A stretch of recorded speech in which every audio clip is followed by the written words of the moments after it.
आंगनवाड़ी की conversion cast जो मिलेगी वो 3 रुपये 75 पैसे मिलेगी और खाद्यान्न की मिलेगी 25 पैसे, जिसमें खाद्यान्न में गेहूँ चावल वगैरह जो आएगा।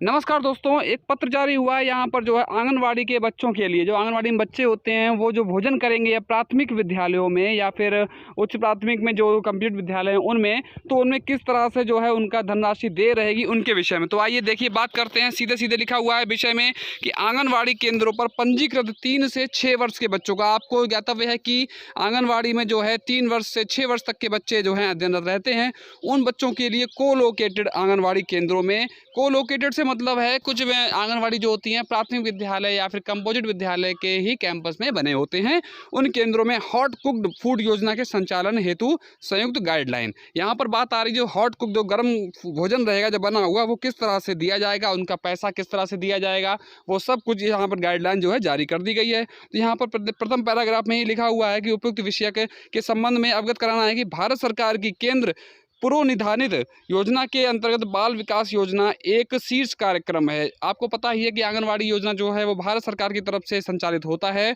तो इसमें तमाम जो है पत्रांक संख्याओं का उल्लेख किया गया है, जिसमें कि आंगनवाड़ी केंद्र पर आने वाले 3 से 6 वर्ष तक की आयु के बच्चों को गर्म पका हुआ भोजन दिए जाने के निर्देश दिए गए हैं। तो इसमें भारत सरकार द्वारा 3 से 6 वर्ष आयु वर्ग के बच्चों को अनुपूरक पोषाहार प्रदान किए जाने हेतु 8 रुपये प्रति लाभार्थी प्रतिदिन, माह में 25 दिन, मतलब वही है कि 4-5 दिन का अपना संडे या कोई अवकाश हो जाता है तो 5 दिन उसमें जो है माइनस कर दिए हैं और 25 दिन की बात यहाँ पर अनुमान की गई है। तो इस धनराशि में से ₹3 रुपये 50 पैसा प्रति लाभार्थी, मतलब एक बच्चे का 3 रुपये 50 पैसे रहेगा, जो कि मॉर्निंग स्नैक के रूप में THR वितरित किया जाएगा, तथा शेष रुपया जो रहेगा 4 रुपये 50 पैसा वो प्रति लाभार्थी हॉट कुक्ड मील योजना पर व्यय किया जाना है। तो ये ऐसा गाइडलाइन बनाई गई है। तो आइए देखते हैं कैसे क्या उसका संचालन होगा। तो इस संबंध में शासन द्वारा वही पत्रांक संख्या दिया गया है, इसमें क्या रहेगा वो देख लेते हैं। पहले पहला ही बिंदु है योजना के क्रियान्वयन की व्यवस्था किस प्रकार से है वो देखिएगा आप लोग कि कोलोकेटेड आंगनवाड़ी केंद्रों में गर्म पका भोजन योजना संचालन हेतु व्यवस्था। देखिए क्या है, प्राथमिक एवं अथवा उच्च प्राथमिक विद्यालयों में स्थित जो आंगनवाड़ी रहेगी केंद्रों में गर्म पका भोजन योजना के अंतर्गत प्राथमिक अथवा उच्च प्राथमिक विद्यालयों में स्थापित किचन जो रसोई घर रहेगा उसमें विद्यालय के रसोइयों द्वारा भोजन बनाया जाएगा। पहले से ही जो है प्राथमिक अथवा उच्च प्राथमिक विद्यालयों के लिए रसोई घर बना हुआ है और उसमें पूर्व से ही जो परिषदीय विद्यालय के बच्चे हैं उनके लिए रसोइया खाना बनाते चले आ रहे हैं, जिसमें कि इस बार से आंगनवाड़ी के जो बच्चे रहेंगे उनके लिए भी वही रसोइया खाना बनाएंगे, जिसमें आंगनवाड़ी सहायिका द्वारा सहयोग प्रदान भी किया जाएगा। जो ही आंगनवाड़ी में सहायिका रहते हैं वो भी सहयोग प्रदान करेंगे। उसके बाद में प्राथमिक एवं उच्च प्राथमिक विद्यालयों से 200 मीटर की त्रिज्या में स्थित आंगनवाड़ी केंद्रों में, यहाँ पर देखिएगा कैंपस की बात जो मैंने अभी की थी वो भी यहाँ पर क्लियर कर दिया गया है कि विद्यालय से 200 मीटर की त्रिज्या मतलब कि 400 मीटर का व्यास, तो 200 मीटर की दूरी जो तय की जाएगी विद्यालय से, अगर इतनी दूरी पर आंगनवाड़ी बना हुआ है तो वो कोलोकेटेड की उसमें जो है आ जाएगा परिधि में। और वहाँ पर आंगनवाड़ी केंद्रों को समीपस्थ प्राथमिक विद्यालयों से संबद्ध करते हुए, जो भी अगर मान लीजिए एक कैंपस में नहीं भी है और 200 मीटर की दूरी तय कर रहा है तो भी वो उसी की मान लिया जाएगा, समीपस्थ जो भी रहेगा PS विद्यालय उसमें शामिल कर दिया जाएगा। तो वहाँ पर जो है भोजन तैयार किया जाएगा हॉट कुक्ड। और प्राथमिक उच्च प्राथमिक विद्यालयों की 200 मीटर की त्रिज्या में आने वाले केंद्र का भोजन किस विद्यालय की रसोई में तैयार कराया जाएगा, उन आंगनवाड़ी केंद्र की संबद्धता का निर्णय संबंधित जिलाधिकारी द्वारा लिया जाएगा। अगर मान लीजिए 2 या 3 विद्यालय आ रहे हैं, ऐसे में कहीं व्यवस्था हो रही है कि 2 विद्यालय आ गए हैं तो किस विद्यालय को संचालन मिलेगा आंगनवाड़ी का, तो ये निर्णय जो है वहाँ के जिलाधिकारी महोदय द्वारा किया जाएगा। उसके बाद में उक्त कार्य जिला कार्यक्रम अधिकारी जो हमारे यहाँ DPO होते हैं, डिस्ट्रिक्ट प्रोग्राम ऑफिसर, उनके द्वारा 10 नवंबर 2023 तक प्रत्येक दशा में पूर्ण कर लिया जाए। तो ये तिथि भी दे दी थी पिछली 10 नवंबर 2023 से। इसके बाद में जो है सेकंड पॉइंट है PM पोषण योजना जो मध्याह्न भोजन योजना है, उसके अंतर्गत कतिपय जनपदों में स्वयंसेवी संस्थाओं के माध्यम से बेसिक शिक्षा विभाग के शासनादेश संख्या इतने के अनुसार भोजन उपलब्ध कराया जा रहा है। यहाँ पर जो बात आ रही है कतिपय जनपद की, तो जैसे बड़े शहर है लखनऊ वगैरह है, मेरठ है, यहाँ पर क्या है कुछ संस्थाएं हैं वो भोजन प्रोवाइड कराती हैं, स्वयंसेवी संस्थाएं हैं, तो उनका यहाँ पर जिक्र किया गया है। तो उन जनपदों के जिन विद्यालयों में स्वयंसेवी संस्थाओं के माध्यम से पीएम पोषण योजना संचालित हो रही है, ऐसे विद्यालयों के प्रांगण में स्थित आंगनवाड़ी केंद्रों तथा 200 मीटर की त्रिज्या में स्थित आंगनवाड़ी केंद्र जो उन विद्यालयों से हॉट कुक्ड मील योजना के क्रियान्वयन हेतु संबद्ध किए गए हैं, इसमें समरूप व्यवस्था बेसिक शिक्षा विभाग के शासनादेश संख्या 13/8/15, मतलब कि जो व्यवस्था है स्वयंसेवी जो ये वाली जो व्यवस्था कर रही है भोजन की, तो वो ऐसे विद्यालयों में भी व्यवस्था करेगी उसी शासनादेश के अनुपालन में। इसके बाद में कुछ खास नहीं है। उसके बाद में हम लोग आगे बढ़ते हैं। दिया गया है सबसे महत्वपूर्ण है कि 1.3 जो है आप लोग यहाँ पर देख सकते हैं, शासनादेश संख्या इतने में दिनांक 12/10 की प्रक्रिया किया जाता है। मदवार विभाजन जो है ये बहुत महत्वपूर्ण है, इसको आप लोग बार देख ले और समझ लीजिएगा। मद का नाम है कन्वर्जन कास्ट। सभी लोग जो हैं परिषद विद्यालय जो विधानाध्यापक या इंचार्ज विधानाध्यापक वो सभी लोग जो परिचित हैं इस मद से।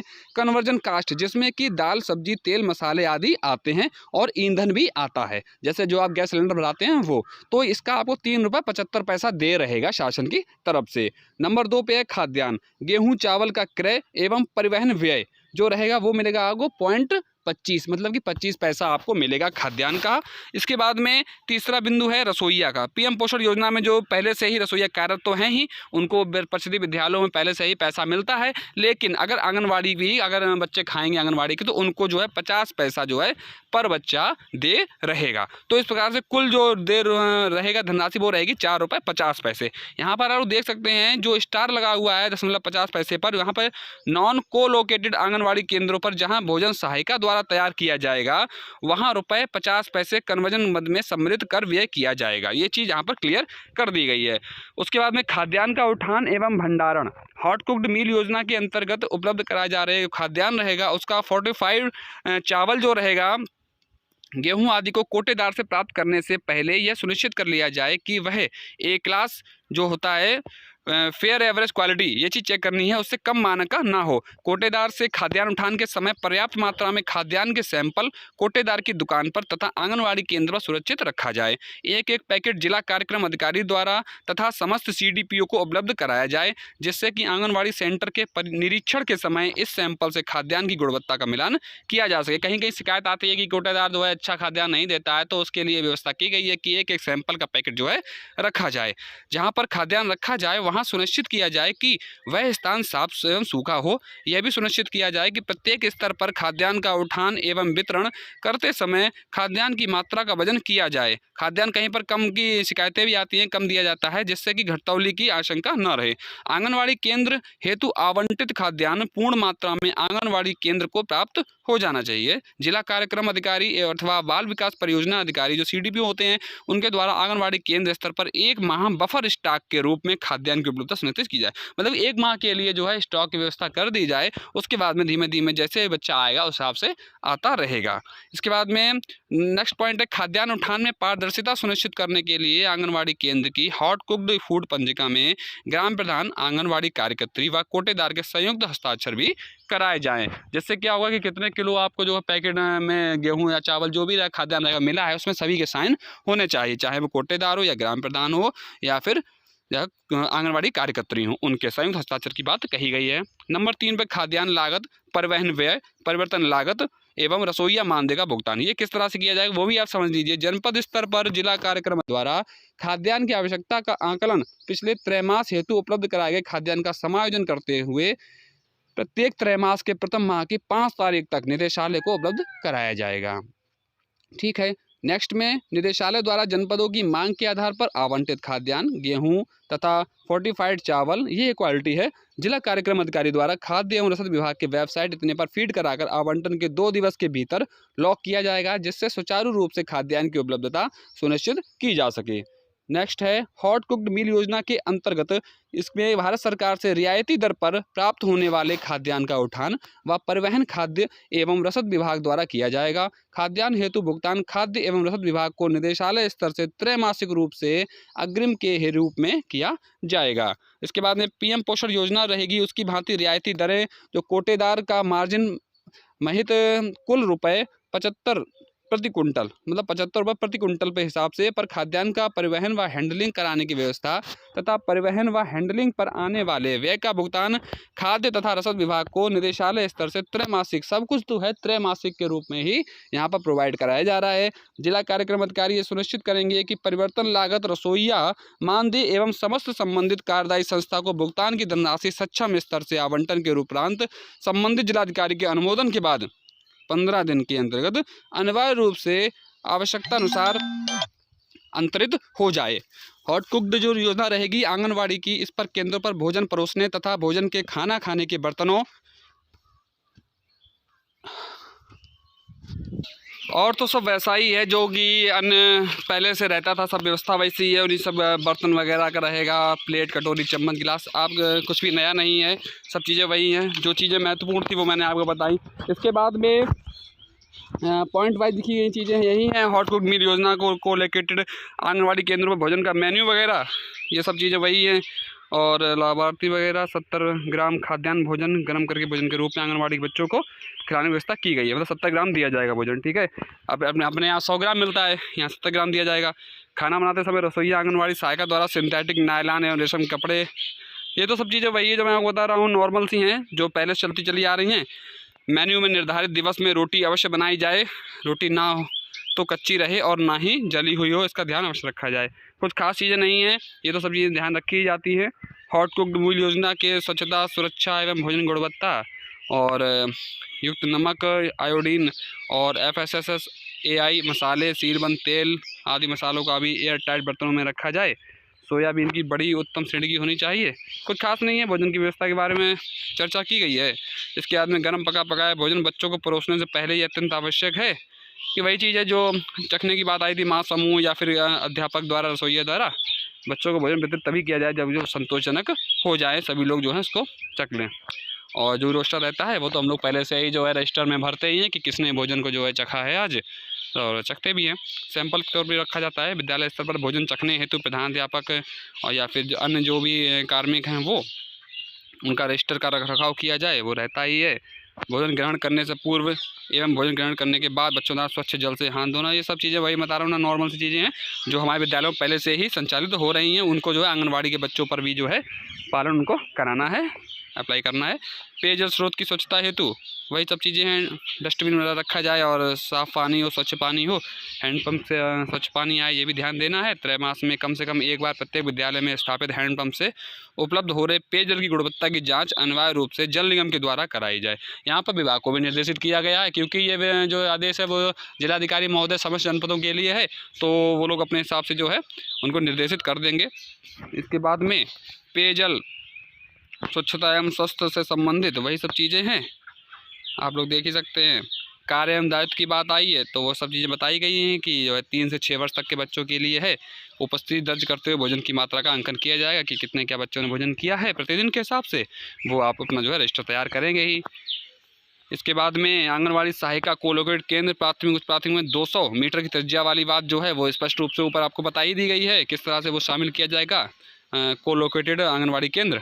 उसके बाद रसोइये की बात आई है और इनमें कुछ खास नहीं है। मुख्य सेविका सेक्टर के प्रत्येक आंगनवाड़ी केंद्र पर अपने पर्यवेक्षण में हॉट कुक्ड मील पकाने एवं वितरण हेतु पूर्ण रूप से उत्तरदायी होंगी। वो तो उत्तरदायी होंगी जब भोजन बनवा रही हैं।